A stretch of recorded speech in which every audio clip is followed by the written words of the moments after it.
Je vais effectivement vous raconter une histoire d'équipe, et une histoire en fait qui me tient à cœur particulièrement parce qu'elle est belle dans tout ce qu'elle peut prévoir pour permettre aux jeunes de s'exprimer.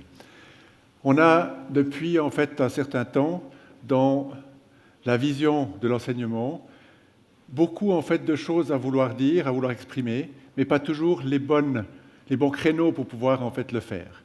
Nous avons eu la chance en fait d'avoir une ministre de l'Environnement qui a voulu être à l'écoute des étudiants de Suisse. Et nous avons reçu un jour, en mars 2014, signé de la ministre de l'Environnement et du Territoire, une missive qui nous disait très simplement « Je souhaite que vous participiez à un concours. Ce concours, c'est imaginer la Suisse, son territoire, en 2035. » Alors, lorsqu'on reçoit en fait une telle missive, évidemment que ce n'est pas anodin, ce n'est pas tous les jours qu'on reçoit une lettre d'un ministre ou d'une ministre, et je vous promets en fait que cette histoire a été relativement courte, belle, mais qu'elle a plein d'applications en fait sur nous, et c'est ce que je veux vous raconter ce soir. Dans la vision en fait de ça, surtout, vous dire que non seulement on a participé, mais qu'on a réussi à être lauréat du concours. Et tout ceci, en fait, entre ces deux moments, le moment où nous recevons une missive et le moment où on réussit finalement à donner des avis, à montrer que les étudiants ont une vision sur l'avenir, leur vision, pas celle qu'on a voulu leur imposer, eh bien, il y a un grand pas à faire, et ce pas, c'est justement le travail dans une équipe et avec, en fait, plein d'étudiants, plein de monde, plein de jeunes. Et ces jeunes, en fait, savent beaucoup mieux réfléchir qu'on ne le pense. Il faut simplement leur donner la parole au bon moment. Mais ça n'est pas toujours si facile de leur donner la parole au bon moment. Pourquoi ? Parce que la lettre, en fait, en question, elle disait juste « Demain, la Suisse, son territoire », mais avec aucune précision. On a voulu en savoir. Vous voulez sous quelle forme ? Le rendu, en fait, qu'est-ce que vous souhaitez avoir ? Il n'y avait aucune obligation. Sous quelle forme ? Comment ? Quoi imaginer ? Vous êtes totalement libre. Et lorsqu'on est totalement libre, vous savez qu'on perd un tout petit peu en fait le nord. Par contre, c'est l'occasion ou jamais. Et en ce qui me concerne, je suis biologiste de formation, ingénieur en environnement. J'avais depuis longtemps imaginé que ce pouvait être possible dans une école de travailler un petit peu différemment. Par contre, dans mon parcours, lorsque j'ai quitté mon bureau après 27 ans, j'ai été attiré dans cette école par l'idée de réunir deux écoles, d'en faire une école basée sur la durabilité, sur l'interdisciplinarité et sur la vision, en fait, demain, tous les ingénieurs travaillent ensemble. Et c'est des opportunités comme celle-là qui donnent tout à coup l'idée, en fait, de pouvoir effectivement concrétiser quelques idées. Et il faut pouvoir saisir ces moments. C'est une des grandes particularités que l'on peut avoir dans une école.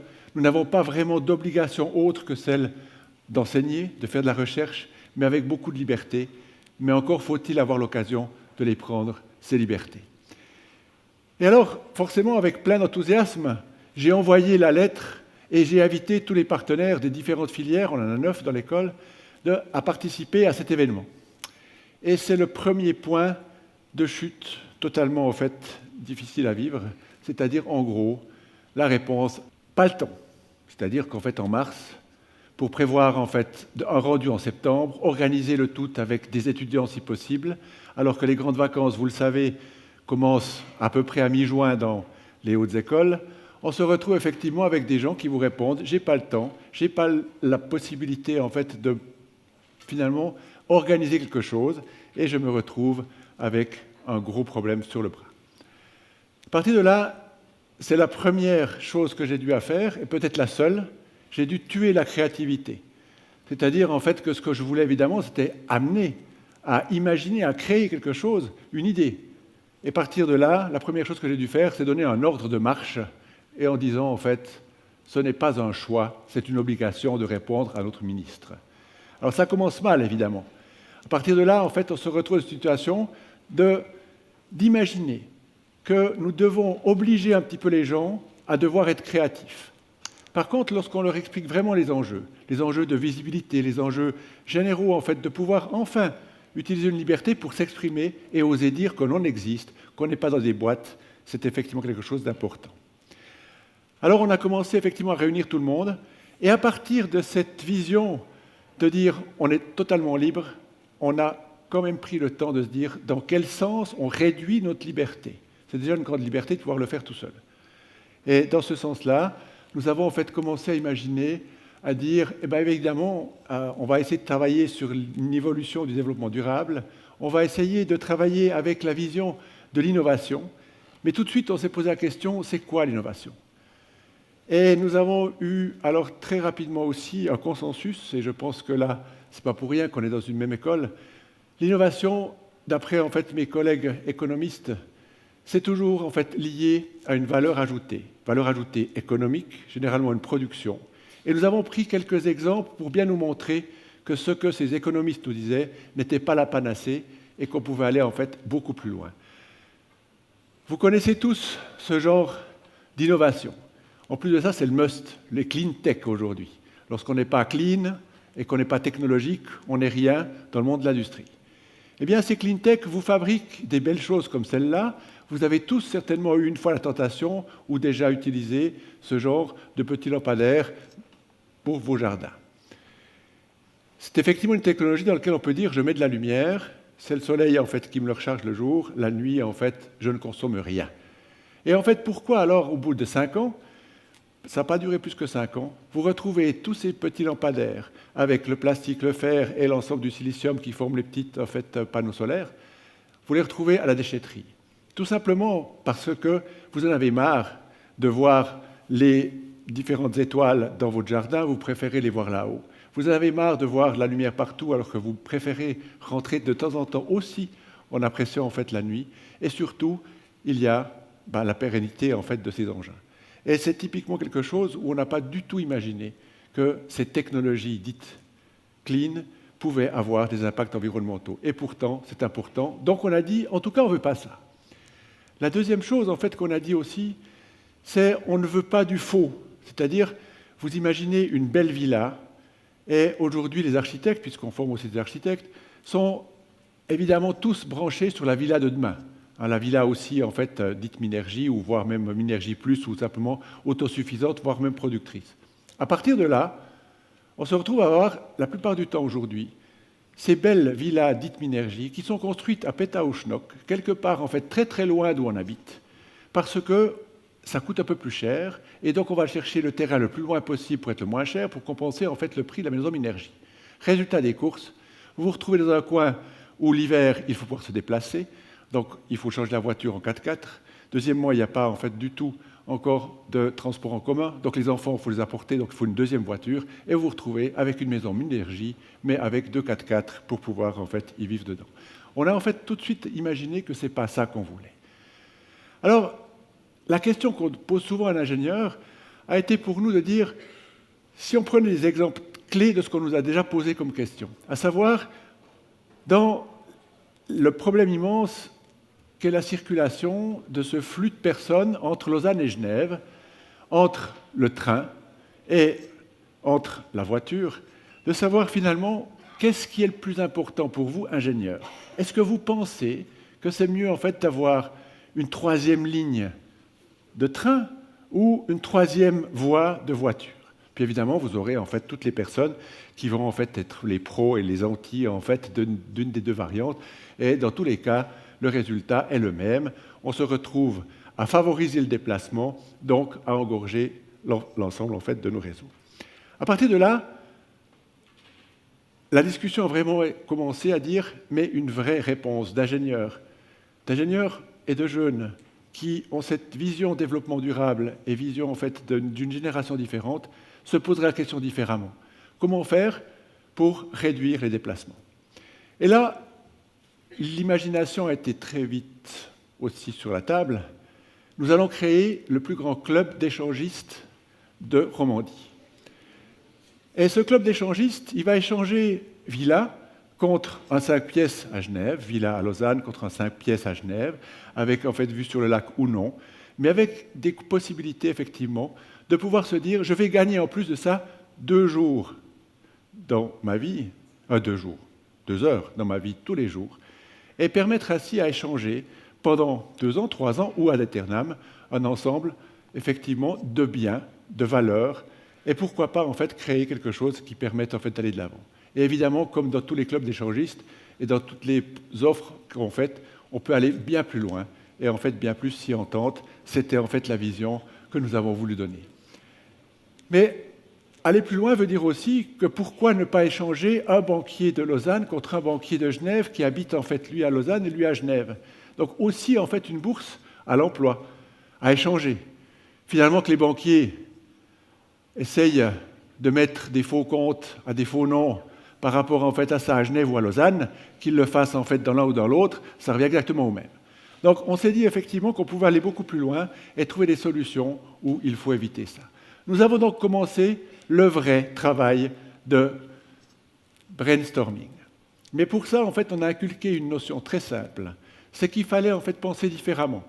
Penser différemment en disant, si vous prenez cet adage qui est à mon avis très bon, lorsque vous avez comme seul outil un marteau, tout ressemble à des clous. Parce que vous devez l'utiliser, donc effectivement, il n'y a pas effectivement grand-chose à dire. Et la deuxième chose, c'est aussi de dire que généralement, on appelle expérience ce que nous avons fait tout le long de notre vie, mais nous avons fait peut-être tout faux au long de notre vie, et dont nous n'arrivons pas à nous débarrasser. À partir de là, en fait, cette mauvaise expérience, il faut donc trouver la manière de l'éviter. L'éviter, ça veut dire qu'il faut déjà évincer tous les professeurs, les penseurs professionnels payés pour ça. Il faut donc en fait écarter la plupart en fait des gens qui normalement donnent des conseils. Il faut aussi se libérer du temps et il faut trouver une capacité à travailler dans l'interdisciplinaire, c'est-à-dire que des gens qui n'ont aucune notion d'un domaine puissent avoir un avis, le donner, le comparer, le confronter et donner des visions en fait totalement peut-être nouvelles. Vous savez que l'idée en fait même de la créativité vient que lorsqu'on a une question qui nous traverse la tête, il faut pouvoir trouver la manière de justement déborder de toutes ces questions habituelles et de toutes les réponses habituelles que nous avons. Et à savoir en fait que les réponses connues, les adaptations des réponses connues et l'ensemble des variantes possibles sur le même thème doivent disparaître pour qu'enfin on puisse peut-être être vraiment à plat et commencer à devoir trouver d'autres chemins pour arriver à une réponse correcte. Eh bien, ce bout-là, nous l'avons réussi parfaitement. Nous avons organisé une semaine de brainstorming, de travail avec les étudiants et les assistants, encadrés par quelques professeurs. Et à partir de là, au bout du 3e jour, donc le mercredi soir, nous n'avions effectivement fait que la première partie et nous étions arrivés à ce point d'interrogation. C'est-à-dire, rien n'était sorti et on était en fait dans une phase complète. C'est là que les miracles arrivent de temps en temps. Et pendant la nuit, les gens commençaient en fait à quitter leur domaine en disant « mais mon domaine, j'arrive plus à rien à réfléchir, je vais réfléchir sur le domaine de l'autre », puisqu'on avait des architectes, des ingénieurs civils, des architectes paysagistes, on avait en fait des gestionnaires de la nature, et ils ont chacun pensé dans le domaine de l'autre. Et c'est à partir de ce moment-là que la vraie réflexion, le jeudi matin, a commencé à se faire, où les agronomes ont commencé à se soucier de ce qui se passait dans la ville, et vice-versa. Et la créativité a eu lieu simplement par confrontation en fait, de ces idées. À partir de là, cette créativité, elle a donné effectivement, non pas lieu à une innovation, comme on espère chaque fois, mais à une vraie vision de quelle serait ou que souhaitons-nous comme vision pour notre futur. De là, en fait, on a eu des échanges, et ces échanges responsables, c'est effectivement de dire nous devons échanger nos savoir-faire, nos compétences entre nous. Et dans le journal qui a séduit le jury en fait, de ce concours lancé par Madame la Ministre, c'est par exemple en fait, le succès incroyable des prestations sociales requises. Les prestations sociales requises sont venues de l'agronomie, qui ont des prestations écologiques requises. On donne des subventions par rapport en fait, à des exigences de base. Et dans effectivement la vision de ce que pourrait être demain un quartier, eh bien l'idée c'est qu'on fasse un projet de quartier comme on fait un projet dans le territoire, où on se met tous d'accord ensemble et où finalement, pour financer les crèches, le soutien familial, l'ensemble de la créativité en fait, des jeunes, on se retrouve à pouvoir effectivement avancer. Idem, ils ont imaginé que depuis le temps qu'on en parle, Quand vous dit maintenant en fait, que la retraite va encore peut-être être repoussée parce qu'on a des problèmes d'AVS, eux, ils ont dit, mais attendez, il faut effectivement qu'on arrive à travailler vraiment à la maison. Ils ont imaginé une loi qui oblige chaque employeur, pour autant qu'il ne puisse pas prouver que c'est impossible, de donner au moins une journée de travail à la maison à l'ensemble des employés de Suisse. Et de là, ils en ont découlé tout ce qu'on pouvait avoir comme avantage et de vision sur l'ensemble de cette vision du futur. Elles ont repeuplé la périphérie, celle en fait où vous n'avez que des villas qui sont en fait l'une derrière l'autre ou l'une devant l'autre. Ils ont recréé des vrais villages, mais avec une vision en fait vraiment concrète, qu'elle soit économique, qu'elle soit sociale, ou qu'elle soit simplement en fait d'une vision de la volonté de recréer, non pas en fait des déplacements entre un lieu de travail et un autre, mais un lieu de vie où on peut faire le tout à la fois. Ils ont imaginé évidemment d'autres choses. C'est par exemple utiliser l'eau de pluie pour en fait nos WC. Vous le savez, en fait, vous utilisez de l'eau potable pour évacuer vos déchets, et on se retrouve effectivement avec une vision très claire en fait de ce que l'on pourrait faire en fait là-dedans. Et ceci en fait sur plusieurs pages d'un grand document, parce qu'ils ont pris le pari que en 2035, le papier existerait encore pour les bonnes choses. Évidemment, plus pour les gratuits, mais pour en fait ce qui compte vraiment et pour expliquer ce que serait en 2035. Et ils ont fait en fait une vision d'être en 2035 et de faire la rétrospective de tout ce qui nous a bloqués, mais aussi tout ce qui nous a permis de débloquer des situations dans cette vision-là. Alors, évidemment, c'est quelque chose où l'innovation, en fait, n'a pas été vraiment présente, mais je suis extrêmement content de pouvoir montrer que l'innovation sans production de valeur commerciale est une vraie innovation. Et c'est là que commence la créativité, celle des jeunes. Si vous pensez que ça n'est pas possible, je vous engage tous, en fait, à revenir suivre des cours à l'école. Ça fait du bien, vous verrez. Et ma plus grande joie personnelle, c'est qu'une école d'ingénieurs et d'architectes a produit des solutions qui ne sont pas techniques, mais qui sont au contraire des visions de société. Et à partir de là, en fait, de croire vraiment que l'interdisciplinarité, la vision que les jeunes peuvent avoir collectivement, va nous donner des solutions viables et extrêmement intéressantes, en fait, pour demain. Et pour conclure, de dire que le tout et le gâteau, pour nous, la cerise en fait sur le gâteau, c'est de trouver une suite à tout ceci. D'abord un projet d'école qui va se perpétuer chaque année sur la vision de dire nous devons, nous pouvons, nous donnons la liberté de modifier la vision qu'ont les politiciens et l'ensemble en fait des gens qui pensent toute la journée, qui sont payés pour ça. Mais nous voulons un esprit jeune et nous le donnerons. La visite de Mme Leuthard dans notre école, parce qu'effectivement, elle a trouvé intéressant de venir écouter ces jeunes, et encore plus loin que d'avoir simplement jeté, en fait, comme ça, à la pâture, un programme et un appel à candidature. Et ces services devront réfléchir sur 2 solutions proposées par nos étudiants pour pouvoir les mettre en application dans les années à venir. Et ça, c'est effectivement quelque chose de très beau. Et puis, repenser, en fait, chaque année, avec les jeunes, une vision et la donner, en fait, à tout un chacun.